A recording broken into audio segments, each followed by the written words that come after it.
നമസ്കാരമുണ്ട്. ഇന്ന് പഴമൊഴികളിലൂടെ എന്ന വിഭാഗത്തിൽ നമ്മൾ അറിയുവാൻ ശ്രമിക്കുന്നത് പയ്യെ തിന്നാൽ പനയും തിന്ന. എന്തായി പറയുന്നത്? പയ്യെ അല്ല, വളരെ വളരെ സാവധാനം തിന്നാലും പന തിന്നാൻ പറ്റും. തന്നെയല്ല, തിന്നാൻ പറ്റുന്ന സാധനമാണോ ഈ പന? പിന്നെ എന്തിനാ ഇങ്ങനെ ഓരോന്ന് പറഞ്ഞ് ആൾക്കാരെ ബുദ്ധിമുട്ടിക്കുന്നേ? അപ്പൊ എന്താ ഇതിലടങ്ങിയിരിക്കുന്ന പൊരുൾ? പയ്യെ തിന്നാൽ പനയും തിന്നാം, നമ്മൾ കേട്ടിട്ടുള്ള ഒരു പഴമൊഴിയാണ്.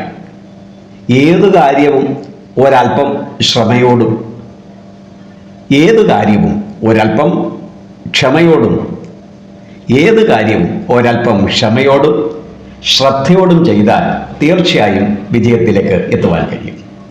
പലപ്പോഴും നമ്മൾ തുടക്കത്തിൽ തന്നെ ഭയപ്പെട്ടു പോകും, അല്ലെങ്കിൽ അമിതമായ ആവേശം കാണിക്കും, അല്ലെങ്കിൽ അത്യാർത്തി കാണിക്കും. ഒടുക്കം എന്തായിത്തീരും? അനവധിയായി ആസ്വദിക്കേണ്ട സമയവും സന്ദർഭവും എത്തുമ്പോൾ ഒന്നിനും കഴിയാതെ പാഴ്ത്തടിയാക്കി കിടക്കേണ്ടി വരും. ഇപ്പൊ തന്നെ കണ്ടിട്ടില്ലേ, നമ്മുടെ സാധാരണക്കാരുടെ ജീവിതം എടുത്തു നോക്കിയാൽ കർമ്മമേഖലകളിൽ പലപ്പോഴും വളരെ വേഗത്തിൽ എനിക്ക് പൂർത്തീകരിക്കാമെന്ന് ചിന്തിച്ചുകൊണ്ട് പല ഏടാകൂടങ്ങളിലേക്ക് വെടുത്തിയാടും. എവിടെയും എത്തില്ല. ആരംഭ ശൂരത്വം എന്നും മറ്റൊരു പേരിൽ ഇതറിയപ്പെടും. ഏത് കാര്യത്തിനും അമിതമായ ആവേശം. ഇനിയും ഒരു കാര്യത്തിലേക്ക് ഇറങ്ങി പുറപ്പെടുന്നതിന് മുമ്പ് അതിൻ്റെ ഗുണമാണോ ദോഷമാണോ, പൂർത്തീകരിക്കുന്നത് എപ്രകാരമായിരിക്കും, ഇത്യാദി കാര്യങ്ങളെപ്പറ്റി യാതൊരു ചിന്തയുമില്ലാതെ ഒരാവേശത്തിനെടുത്ത് അങ്ങോട്ട് ചാടുക. ഒടുക്കം എന്തായിത്തീരും? നടുക്കടലിലെത്തി നിലവിളിക്കുക, മറ്റുള്ളവരുടെ അവഹേളനത്തിന് ഇരയായിത്തീരുക. അങ്ങനെ ഒരു അവസ്ഥ നമ്മുടെ ആരുടെയും ജീവിതത്തിൽ സംഭവിക്കരുത്. ഏത് ലക്ഷ്യവും നമുക്ക് പൂർത്തീകരിക്കാൻ കഴിയും. ശുഭാപ്തി വിശ്വാസം ഉണ്ടാകണം. കർമ്മത്തെ വിജയത്തിലേക്ക് എത്തിക്കണമെങ്കിൽ ഏറ്റവും അത്യന്താപേക്ഷിതമായി നമ്മൾ നേടേണ്ടതായിട്ടുള്ളത്, ലളിതാ സഹസ്രനാമത്തിൽ പോലും പറയുന്നുണ്ട്, ഇച്ഛാശക്തി, ജ്ഞാനശക്തി, ക്രിയാശക്തി സ്വരൂപിണ്യൈ നമ. അതായത് ഏതൊരു പ്രവൃത്തിയും നടക്കണമെങ്കിൽ ആദ്യം ഇച്ഛയുണ്ടാകണം. ഇച്ഛ ഏതൊരു ഇച്ഛയാണോ എന്നിലേക്ക് എത്തപ്പെട്ടത് അത് പൂർത്തീകരിക്കണമെങ്കിൽ അതിനൊരു അറിവ് വേണം, ജ്ഞാനം വേണം, ടെക്നോളജി വേണം, നോളജ് വേണം. അങ്ങനെ നോളജും ഒരു പ്രവൃത്തി ചെയ്യേണ്ട റീസണും കൂടെ ചേർന്ന് കഴിയുമ്പോൾ അത് സ്വാഭാവികമായും എന്തിലേക്ക് കൺവെർട്ട് ചെയ്യും? വർക്കിലേക്ക്, അല്ലെങ്കിൽ ഫിനിഷിങ്ങിലേക്ക്, അല്ലെങ്കിൽ ക്രിയയിലേക്ക് അത് മാറപ്പെടും. ഇത് തന്നെയാണ് പറയുന്നത്, ഏത് ക്രിയയും 100% സിൻസിയറായി വിജയപ്രദമായി പൂർത്തീകരിക്കണമെങ്കിൽ ശ്രദ്ധ വേണം, ജ്ഞാനം നേടണം, ക്ഷമ വേണം, കൃത്യമായ ചുവടുവെപ്പോടുകൂടി വേണം ഏത് പ്രവൃത്തിയിലേക്കും നമ്മൾ ഇറങ്ങുവാൻ. ഇല്ലെങ്കിൽ എന്താ കുഴപ്പം? വഴുകി നടുവടിച്ചു വീഴും.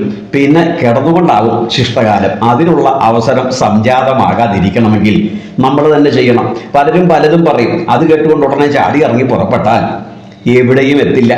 അവിടെയുമില്ല ഇവിടെയുമില്ല എന്ന അവസ്ഥയിലേക്ക് എത്തപ്പെടും.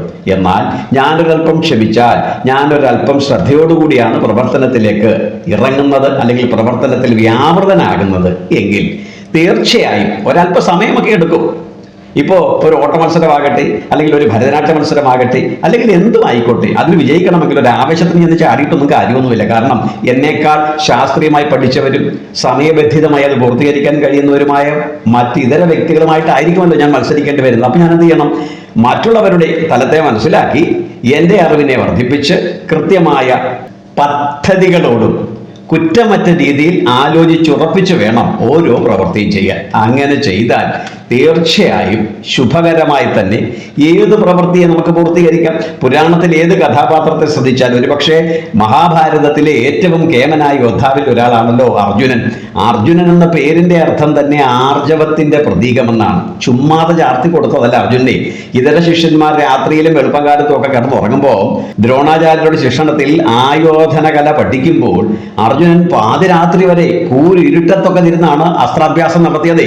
അതിന്റെ പരിണിത ഫലമാണ് ദ്രൗപദിയുടെ സ്വയംവരത്തിൽ വളരെ നിഷ്പ്രയാസം ലക്ഷ്യത്തെ നേടുവാൻ അർജുനന് കഴിഞ്ഞത്. അപ്പോൾ ഈ അർജുന ബുദ്ധി നമ്മളിൽ ഏവരിലുമുണ്ട്. പക്ഷെ നമ്മൾ അതിനെ പ്രയോജനപ്പെടുത്തുന്നില്ല. വരുന്ന തലമുറയ്ക്ക് അതിനെപ്പറ്റി കൃത്യമായ ബോധ്യമില്ല. എടുത്ത് ചാടി ഒരു ആവേശത്തിന് ഇപ്പൊ ശരിയാക്കാം എന്ന് പറഞ്ഞുകൊണ്ട് പോകുന്ന ഒരു പ്രവൃത്തിയും വെറുതെ കുറെ സമയത്തെ പാഴാക്കി കളയുക എന്നതല്ലാതെ ലക്ഷ്യത്തിലേക്ക് എത്തുകയില്ല. അതുകൊണ്ട് തന്നെ ശ്രദ്ധയോട് സാവകാശം അല്പമായി കഴിച്ചാൽ എന്തും കഴിക്കാം. ഒരാവേശത്തിന് എന്തെങ്കിലും മുമ്പിലിരിക്കുന്നത് മുഴുവൻ ഒരു ആവേശത്തിന് ഒറ്റ എളുപ്പിന് അങ്ങോട്ട് കഴിക്കാൻ തുടങ്ങിയാൽ ദഹനക്കേട് വരും, അജീർണത്തിന്റെ ബുദ്ധിമുട്ടുണ്ടാകും, ആകെപ്പാട് അസ്വസ്ഥനായി മാറേണ്ടി വരും. അതുകൊണ്ട് ഇത് പ്രവൃത്തിയിലാണ്, അല്ലാതെ പലതിന്നതിനെ പറ്റിയല്ല, ആഹാരത്തെ പറ്റിയല്ല. അവന്റെ കർമ്മത്തിൽ ശ്രദ്ധ വേണം. ഏത് കർമ്മത്തിലും വിജയിക്കാൻ കഴിവുള്ളവരാണ് നമ്മളേവരും. പക്ഷെ അതിന് നമ്മൾ ആർജിക്കേണ്ടതും പ്രയോജനപ്പെടുത്തേണ്ടതും ശ്രദ്ധയും ക്ഷമയുമാണ്. അതിനെ പ്രയോജനപ്പെടുത്തിയാൽ നേടാൻ കഴിയാത്തതായി ഒന്നുമില്ല. ഭഗവാൻ തന്നെ ഭഗവത്ഗീതയിൽ പറയുന്നില്ലേ, ശ്രദ്ധാവാൻ ലഭതേ ജ്ഞാനം. അതുകൊണ്ട്